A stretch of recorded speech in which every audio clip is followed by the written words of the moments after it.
सवाल मुद्दों पर। सवाल महिलाओं की सुरक्षा पर। सवाल शिक्षा और रोजगार पर। सवाल देश हित पर। सवाल अनेक, मुद्दा एक, चुनावी 24।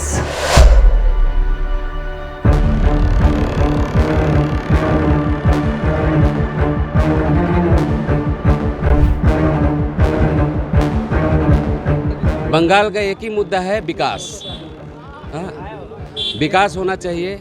वो एक समय था जब लोग धार्मिक मुद्दा को लेकर लड़ते थे। अभी का युवा लोग पढ़ा लिखा है, ये लोग डेवलपमेंट दिखता है। ये लोग वो चक्कर में नहीं पड़ने वाला है कि हम कोई धार्मिक मुद्दा लेके वोट दे, ऐसा कुछ नहीं। जनता में पूरा अभी इंडिया में सिर्फ चल रहा है, चाहे मीडिया में देखें, चाहे आपका कोई भी क्षेत्र में जाएं, सिर्फ धर्म के नाम पे आदमी को बंटवारा किया जा रहा है। ऐसा है कि इस मैटर में जो जगह पे हम लोग हैं, इधर से बोलेंगे तो उधर खड़ा होंगे, उधर से बोलेंगे तो इधर खड़ा होंगे। ठीक है, पर आदमी धर्म नहीं, आदमी को चीज चाहिए क्या? रोटी, कपड़ा, मकान। ठीक है ना। अगर पेट में मेरा खाना रहेंगे तभी मैं पूजा करूँगा या नमाज पढ़ूंगा या गुरुद्वारा जाऊँगा या चर्च जाऊँगा। अगर पेट में मेरा खाना रहेगा तो मैं क्या करूँगा?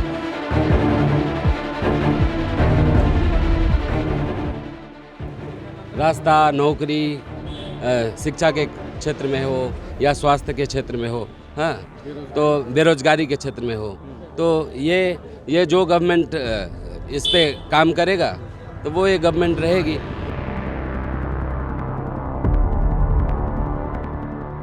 और आने वाले जो युवा लोग हैं, बेरोजगारी से बहुत बुरा हाल है, बहुत बुरा हाल है।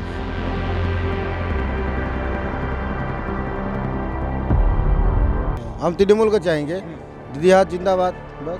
Kamti Healthcare and Diagnostic. Your health is our priority. Address 4th floor, Homeland Business Hub, 3rd mile Civic Road, near Vegas Circle Mall, Chainpara, Siliguri. Book now for doctor's appointment 9134343404 7076909000.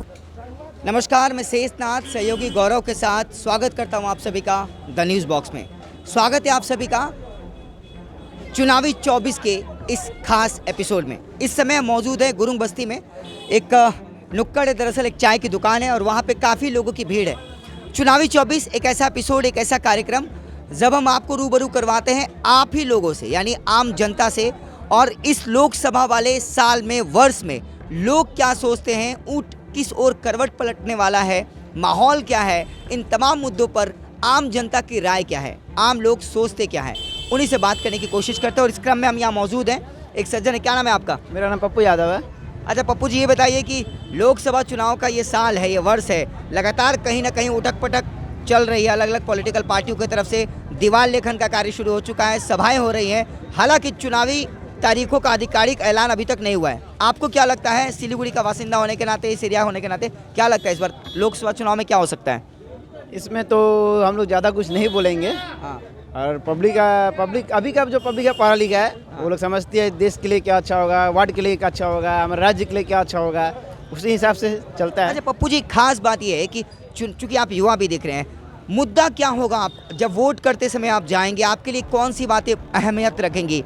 क्या धार्मिक बातें अहमियत रखेंगे, विकास के मुद्दे अहमियत रखेंगे, पढ़ाई लिखाई, रोजगार, महिलाओं की सुरक्षा, कौन से मुद्दे पे आप वोट करेंगे? वो एक समय था जब लोग धार्मिक मुद्दा को लेकर लड़ते थे। अभी का युवा लोग पढ़ा लिखा है, ये लोग डेवलपमेंट दिखता है। ये लोग वो चक्कर में नहीं पड़ने वाला है कि हम कोई धार्मिक मुद्दा लेके वोट दे, ऐसा कुछ नहीं। डेवलपमेंट ही मेन मुद्दा है। अभी सब पढ़ा लिखा है, देश के लिए क्या अच्छा होगा, स्टेट के लिए क्या अच्छा होगा, उसी हिसाब से चलता है सब। क्या लगता है इस बार कुछ चेंजेस होने की संभावनाएं हैं या फिर कुछ लगता है दिमाग में, कुछ चल रहे हैं आपके? इस मैटर में तो ज़्यादा कुछ नहीं बोलेंगे, लेकिन सब डेवलपमेंट पे वोट देना है, विकास के डेवलपमेंट, मुद्दे पे हाँ, वोट विकास देना के है। प्रति। आपको लगता है कि बंगाल में विकास हुआ है, उस मुद्दे पे वोट होगा, या केंद्र ने विकास किया है, उस मुद्दे पे वोट होगा? क्या लगता है आपको? ऐसा है कि इस मैटर में जो जगह पे हम लोग हैं, हाँ। इधर से बोलेंगे तो उधर खड़ा होंगे, उधर से बोलेंगे तो इधर खड़ा होंगे। मुद्दा है कि विकास के नाम पे वोट देना, ये बड़ी बात है। युवा कुछ अलग तरीके से सोच रहे हैं। यहाँ पे काफ़ी संख्या में लोग हैं, बात करने की कोशिश करते हैं हम। दादा क्या नाम हुआ आपका? क्या नाम हुआ आपका? मेरा नाम मृणाल है। क्या हुआ? अच्छा मृणाल जी, ये बताइए कि ये लोकसभा वाला साल है, वर्ष है, आप युवा भी हैं, किन मुद्दों पे वोट करेंगे इस बार? विकास की बातें ध्यान में रहेंगी, हम कुछ और? तृणमूल को वोट करेंगे। अच्छा हाँ, हम तृणमूल को चाहेंगे। दीदी हाथ जिंदाबाद। बस। तो आपको लगता है कि विकास में के मामले में दीदी ने बंगाल में बेहतरीन कार्य किया है, जिसको लेकर के आप उसको सपोर्ट करेंगे आगे, और इस बार लोकसभा में दीदी बढ़ोतरी लाएगी, ऐसा लगता है आपको? हाँ, 100% 100% लाएगा। और हम लोग गाड़ी चालक है, हम लोग रास्ते में चलते हाँ। हैं, ठीक है। तो हर एक कोना रास्ता अली गली जो होता है ना, उसमें जो भी मतलब रास्ता घाट होता है, पहले जो था उससे भी बहुत अपग्रेड हो गया है। तो हम अपना जो रास्ते में चलता है, जो मेरा रोजी रोटी है, अब वो अगर अच्छा रहा तो हम तो उसी ऑब्वियसली उसी को। बिल्कुल, बहुत बड़ी बात कही मृणाल जी ने कि रोजी रोटी अगर सही रहे तो सब कुछ सलामत रहेगा। मृणाल जी, आप गाड़ी चालक हैं, आपने बताया आप सड़कों पे जाते हैं। एक गाड़ी चालक को किन किन बाधाओं का सामना करना पड़ता है, वो तमाम मुद्दे भी आपको लगता है कि कभी कोई किसी पॉलिटिकल पार्टी ने नहीं, मेरा तो एक ही कहना है कि ये जो नया रूल्स लागू किया गया था उसको मुद्दे पे पहले बात करना है। सरकार तो हम तो चाहेंगे दीदी का है, ठीक है। दूसरा बात है कि देखिए ये जो नया रूल्स लागू किया कि 10 साल जेल और 7 लाख रुपए फाइन, ठीक है। तो 10 साल जेल और 7 लाख रुपए जो फाइन का है, उस दिन भी एक पेपर में आया था कि यहाँ एक लड़का का हो गया, जो बीच में ट्रक बंद हुआ था, गाड़ी रास्ता बंद हुआ था, उसका क्षेत्र में बोला गया था कि नहीं, ट्रांसपोर्ट मिनिस्टर से बात हुआ कि इसको थोड़ा रोक किया जाए। हाँ, जिसको लेकर ट्रक ड्राइवरों ने बड़ा हड़ताल भी किया। हाँ, हड़ताल भी किया था, उसके लिए थोड़ा कुछ दिन टाइम मांगा गया। तो मेरा एक ही कहना है कि अमित सर ने जो मुंह में बोला गया था कि इसको जैसे पार्लियामेंट में बैठ के बोला गया था कि इसको ये ड्राइवर का 10 साल का जेल, और आपका क्या बोलता है 7 लाख रुपए फाइन, ये जब अमित शाह खुद मुंह से बोला गया तो हम बोलेंगे ये बात भी बोले कि हाँ ये रूल्स लागू नहीं हुआ, ये अभी तक क्यों नहीं बोला गया। इसको लेके रोष है ड्राइवरों में, क्योंकि आप रोड पे चलते हैं इसलिए आप कह रहे हैं। मैं तो ड्राइवर हूँ, मेरा क्षमता नहीं है 7 लाख रुपए फाइन देना और 10 साल का जेल। मेरा फैमिली तो भूखे मरेगा। जी जी जी, मेरा फैमिली तो भूखे मरेगा, मेरा यही कहना है। और कुछ तो एक अपने रोजी रोटी को लेकर के मृणाल जी का स्पष्ट तौर पे कहना है कि ये एक अलग जबरदस्त मुद्दा रहा, जिसको लेकर के लगातार हड़तालें भी रहीं। कुछ और लोग हैं, क्या नाम है भैया आपका? शुभदीप शाह। अच्छा शुभदीप जी, आप भी युवा ही हैं, किन मुद्दों पर वोट करने वाले हैं इस बार? विकास के मुद्दे पर वोट करने वाले हैं, रोजगार के मुद्दे पर, नारियों की सुरक्षाओं के मुद्दे पर, पढ़ाई लिखाई पर, छात्रों पर? मुद्दा क्या चल रहा है जहन में, क्योंकि ये वर्ष चुनावी है? विकास विकास विकास के मुद्दे पर। बहुत विकास हो रहा है, आप लोग सब देख रहे हैं।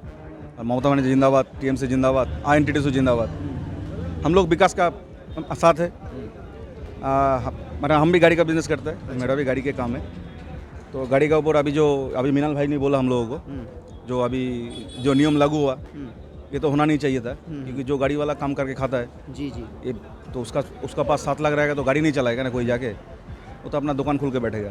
तो इसको एक्सीडेंट होता है, एक्सीडेंट कभी हो भी सकता है। एक्सीडेंट कोई जानबूझ के नहीं करता है, जी जी। तो रोड में हो जाता है। इसके लिए इतना बड़ा फाइन और वो जो जेल का बात हुआ, ये सही नहीं है। अच्छा ये बताइए मेरा शुभदीप दा कि आम जनों में जब आप मिलते हैं युवाओं से, खास तौर पे क्योंकि आप भी गाड़ियों का व्यवसाय करते हैं, कैसी समस्याएं सुनने को मिलती है, जानने को मिलती है, जो आपको लगता है कि इलेक्शंस में पार्टियों को ये मुद्दा बनाना चाहिए, चाहे कोई भी पार्टी हो, उनको ये मुद्दा सामने लाना चाहिए? क्या लगता है आपको इन बातों को लेकर? ये बात जो है हम लोग का जी जी बिल्कुल। कोई समीरदा ये बताइए कि आपको क्या लगता है कि किन मुद्दों को लेकर जो तमाम पॉलिटिकल पार्टियां हैं उनको और सामने आना चाहिए? कौन सी ऐसी चीज़ें हैं जो अब तक नहीं हुई है केंद्र के द्वारा, राज्य के द्वारा? कौन से ऐसे मुद्दे छूट गए हैं? देखिए, कानून तो लागू होगा ही। कानून तो कुछ जो कानून है, जैसे हमारे बंगाल में भी है, गाड़ी का हमको अपना गाड़ी का पेपर्स होके रखना पड़ेगा। तो हम अगर ठीक रहेंगे, हमारा गाड़ी का पेपर होके ठीक रहेगा, तो कोई प्रशासन भी नहीं पकड़ सकता। हाँ, तो जैसे पहले गाड़ी रोक के पहले पेपर मांगा जाता है, अब तो वो पेपर मांगते नहीं है। अब बाहर देख लेते हैं नंबर से कि किन का क्या कागज फेल है। अगर हम कानून तोड़ते हैं तब तो हमें उसका दंड भोगना ही पड़ेगा।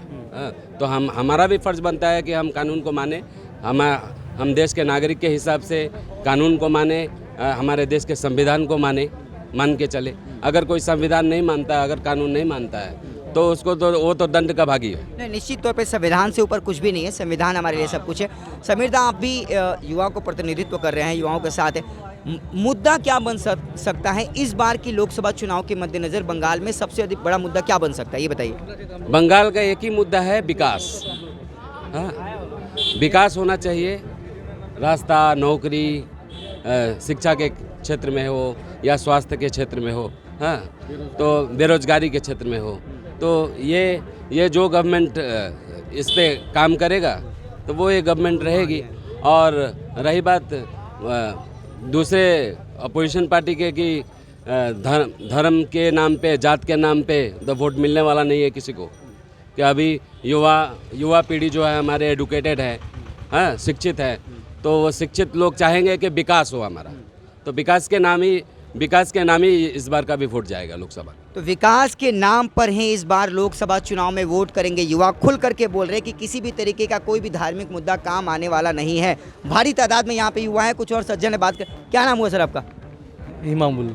अच्छा, आपको क्या लगता है, जैसा समीर जी ने बोला, सौम्य दीपदा ने बोला, मृणाल जी ने बोला कि विकास अहमियत रखेगा इस बार के चुनाव में, आपको लगता है कि पश्चिम बंगाल सरकार की तरफ से या केंद्र सरकार की तरफ से विकास हुए हैं ताकि युवा जो है भरोसा कर सके दोनों पार्टियों पे, या फिर अलग अलग जो दल है चाहे वो सीपीएम हो, कांग्रेस हो, टीएमसी हो या बीजेपी हो, क्या लगता है आपको मुद्दा क्या होने वाला है? जैसे ये यहाँ पर अभी तो हम लोग का जो वेस्ट बंगाल में टीएमसी है, तो हमारे जो ममता बनर्जी जो है तो बहुत विकास किए हैं, बहुत तरीका का ये दिए हैं, आपका कन्याश्री दिए हुए हैं, फिर आपका एक स्वास्थ्य साथी कार्ड दिए हुए हैं, बहुत सारा और भी 4-5 स्कीमें जो दिए हुए हैं जो हम गरीब लोगों के लिए मतलब बहुत लाभदायक है। क्योंकि अभी क्या है कि अभी कोई मेडिकल या कोई भी इशू होता है तो आदमी 1 से 1.5 लाख रुपये फर्क से खर्चा हो जाता है। उस चीज़ से बचने के लिए हम लोग स्वास्थ्य साथी कार्ड देते हैं और एक्सेप्ट भी करते हैं हॉस्पिटल में और इलाज भी होता है, जिससे हम लोग भी 3-4 बंदे लोग को हेल्प भी किए थे इस चीज़ का लेके, तो ये चीज़ सक्सेसफुल हुआ है। ये चीज़ हम लोग को चाहिए मेन। अभी एक क्या हो रखा है कि अभी माने जनता में पूरा अभी इंडिया में सिर्फ चल रहा है, चाहे मीडिया में देखें चाहे आपका कोई भी क्षेत्र में जाएं, सिर्फ धर्म के लेके नाम पे आदमी को बंटवारा किया जा रहा है, ठीक है। पर आदमी धर्म नहीं, आदमी को चीज चाहिए क्या, रोटी कपड़ा मकान, ठीक है ना। अगर पेट में मेरा खाना रहेंगे तभी मैं पूजा करूंगा या नमाज पढ़ूंगा या गुरुद्वारा जाऊंगा या चर्च जाऊंगा। अगर पेट में मेरा खाना रहेगा तो मैं क्या करूंगा। और आने वाले जो युवा लोग हैं, बेरोजगारी से बहुत बुरा हाल है, बहुत बुरा हाल है। आज हमारे जितने भी जो स्टूडेंट लोग पढ़ रहे हैं, अच्छे से डिग्री ले रहे हैं, अब ये लोग को जॉब नहीं मिलने का, नहीं मजबूरी होकर ये लोग विदेश में जाने का। यही तो इमानुल जी, यही तो सवाल है, चाहे वो केंद्र की सरकार हो या राज्य की सरकार हो, बेरोजगारी वाले मुद्दे पे कुछ मुंह खोलते नहीं है। और आप जैसे युवा जब बढ़कर सामने बोलते हैं इन चीज़ों को, ये जरूरी है युवाओं तक पहुंचना कि रोजगार अहम मुद्दा हो। आपको लगता है कि रोजगार के मुद्दे पे दोनों सरकारें फेल है, आपको ऐसा लगता है क्या? क्योंकि पिछले विगत कई वर्षों से सरकारी नौकरियां न केंद्र से बड़ी बम्पर वैकेंसी निकली है, न राज्य की तरफ से निकली है, अब तो प्राइवेटाइजेशन होते जा रहा है। आपको लगता है कि ये बहुत बड़ा मुद्दा है? हाँ, ये बहुत बड़ा मुद्दा है। इसके लिए हमारे अपने सीएम ममता दीदी जो है वो भी देखें और हमारे जो पीएम है नरेंद्र मोदी जी वो भी देखें, क्योंकि बेरोजगारी सबसे बड़ा मुद्दा है अभी इंडिया में, भारत में।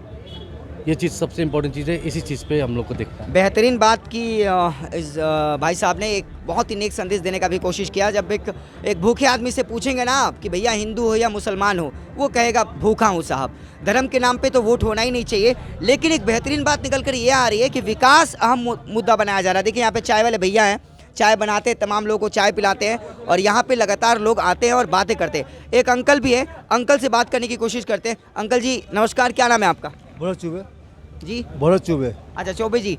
चाचा जी ये बताइए कि आपकी एक उम्र हो चुकी है, आपने अपना यौवन भी देखा है, आप इस काल को भी देख रहे हैं, आज के बच्चों को भी देख रहे हैं और भविष्य में भी ईश्वर करेंगे आप और भी देखेंगे। आपको क्या लगता है युवा या फिर आपकी उम्र के लोग किस मुद्दे पर इस बार वोट करने वाले हैं लोकसभा चुनाव के? जवाब चाहिए हम लोग का, जो हट्टा कटा हो वो चाहिए हम लोग को, समझ ना। जो हम गरीब के लिए कोई रोजगार दे, नौकरी दे। ऐसा ना चाहिए कि माने राम मंदिर को धूम मचा के रखे, समझे। एक ही कहानी है, राम मंदिर उसका पेट भरने वाला किसी को है? चाहिए रोजगार चाहिए, रोटी चाहिए, नौकरी, तब ना कोई होगा किसी को ना। और सवाल आ गया कि आप राम मंदिर बना दिए, उस पर एक ही रहा जय श्री राम। न कोई नौकरी है, न किसी को टोकरी है, न किसी को कोई व्यवसाय है। ऑनलाइन से ख़त्म कर दिया, व्यवसाय को ख़त्म कर दिया। हर तरह पब्लिक को अभी परेशानी पड़ रहा है बंगाल के अंदर में। कोई सुखी नहीं है, चाय वाला हो, गरीब हो, टोटे वाला हो, रिक्शा, सब परेशानी पड़ रहा है अभी। सब परेशान है, सब परेशान। तो मुद्दा आपको क्या लगता है इस बार चुनाव में आप जब वोट करने जाएंगे तो आपके जहन में क्या चलेगा? रोजगार चलेगा? वोट देंगे, कांग्रेस को देंगे। हाँ, वोट देंगे, कांग्रेस को वोट देंगे हम लोग। कांग्रेस को वोट देंगे। उसी वोट देते हम लोग, क्यों कि हम लोग शुरू से हम लोग मानते हैं कांग्रेस को और अभी मानते हैं हम लोग भी उसको। हम लोग अपना वोट किसी जान नहीं करते किसी को। मेरा घर पड़ गया सीतामढ़ी जिला, समझे ना, उसी वोट देते हम लोग। नहीं, निश्चित तौर पे ये आपका अधिकार है, आप किसी भी पॉलिटिकल पार्टी को वोट दें, लेकिन मुद्दा इस बार आपका ये कहना है कि रोजगार बहुत बड़ा मुद्दा है। रोजगार है, गरीब के लिए चाहिए, रोजगार चाहिए, नौकरी चाहिए, कि व्यवसाय चाहिए, कुछ नहीं है। सब आपको क्या लगता है केंद्र सरकार या राज्य सरकार कौन फेल है रोजगार देने में? केंद्र के हाथ में सब चीज़ है। अच्छा। राज के राज तो बहुत कुछ बंगाल में दे रहा है, गरीब को राशन, लकी भंडार, वृद्धा पेंशन, हर मुद्दा दे रहा है गरीब। ममता बनर्जी में कोई नहीं दे रहा है, ऐसा राज में कोई राज में यूपी में नहीं है, मध्य प्रदेश में कहूँ पर नहीं है। जो राज बंगाल में दे रहा है, लकी के शादी का पैसा, हर मुद्दा दे रहा है। क्या लग रहा है किसका माहौल है इस बार? माहौल तो कांग्रेस वोट देंगे हम लोग। हाँ, हाँ चलिए हम मूड मानिए हम लोग कांग्रेस तो ये चौबे जी थे और कह रहे कि मूड बना लिए ये कांग्रेस को वोट देंगे। देखिए अलग अलग लोगों की अलग अलग राय है, मुद्दा है। सर आप कुछ कहेंगे, क्या नाम है आपका? किस न्यूज़ चैनल से हैं? अच्छा ये बताइए चाचा जी कि इस बार माहौल क्या लग रहा है लोकसभा चुनाव को लेकर के? किधर करवट मारने वाला है? कुछ जहन में चल रहा है आपके, या मुद्दा क्या होगा वोट करने का? यहाँ का मुद्दा होगा कुशासन, करप्शन, यही होगा मुद्दा। लूट खसोट, महिला अस्मिता की रक्षा, ये सब मुद्दा होगा। तो किसने किया है लूट खसोट, महिलाओं की सुरक्षा के साथ खिलवाड़ किसने किया? आपको कुछ आइडिया? ये तो आप पत्रकार हैं, आपको भी पता होगा कि अभी आपको यहाँ बंगाल में क्या चला, ये आपको भी पता है। अच्छा तो फिर आप हमारे मुंह से क्या उगलवा रहे हैं? हैं? तो आपको क्या लगता है चाचा जी, मुद्दा मतलब आप जब वोट करने जाएंगे तो इन तमाम मुद्दों को जहन में रखेंगे? एकदम तमाम मुद्दों को इस बार जहन में रखा जाएगा, निश्चित रूप से रखा जाएगा, निश्चित रूप से रखा जाएगा। वोट देने के टाइम तो जरूर देखा जाएगा, इसलिए कि ये ना काउंसलर का चुनाव है, ना मुख्यमंत्री का चुनाव है, ये देश का चुनाव है। क्या बोल रहे सर? हम लोग को तो एकदम साफ सुथरा राजनीति चाहिए, गंदी पॉलिटिक्स से एकदम दूर रहते हैं हम लोग। होने के नाते सीधा जय श्री राम। तो यहाँ पे जो है अलग अलग लोगों की अलग अलग राय है। कुछ लोगों का स्पष्ट तौर पे कहना है कि विकास अहम मुद्दा होगा, विकास के मुद्दे पर, रोजगार के मुद्दे पर, नारी अस्मिता की सुरक्षा के मुद्दे पर वोट करेंगे। और कुछ लोग जो है अपनी अलग अलग राह गलाप रहे हैं, अलग अलग तरीके की बात कर रहे हैं। तो ये हम बने हुए थे दरअसल गुरुम बख्ती से, और एक चाय की दुकान पे दरअसल आंटी भी यहाँ पे, हम आंटी को दिखाना चाहेंगे। आंटी प्रणाम। प्रणाम। चाय बिक रहा है ना आपका? हर तरीके के लोग आते हैं आपके यहाँ पे ना? चलिए चाची जो है थोड़ी सी घबरा रही हैं, लेकिन निश्चित तौर पे यहाँ पे काफ़ी सारे युवा, बुजुर्ग और मिडिल एज पीपल आते हैं, बैठते हैं। लेकिन एक बड़ी बात यह है कि सब ने खुलकर अपनी राय रखी। इसी तरीके से हम आएंगे आपके क्षेत्र में, आपके घर के पास, आपके बगल वाले चाय की दुकान के पास। तैयार रहिएगा, क्योंकि ये एपिसोड है, ये कार्यक्रम है चुनावी 24, जहां आपकी आवाज़ को सरकारों तक पहुंचाने का काम करेगी द न्यूज़ बॉक्स की टीम। लगातार ताज़ा अपडेट्स पाने के लिए, खबरों के साथ जुड़े रहने के लिए देखते रहिए द न्यूज़ बॉक्स।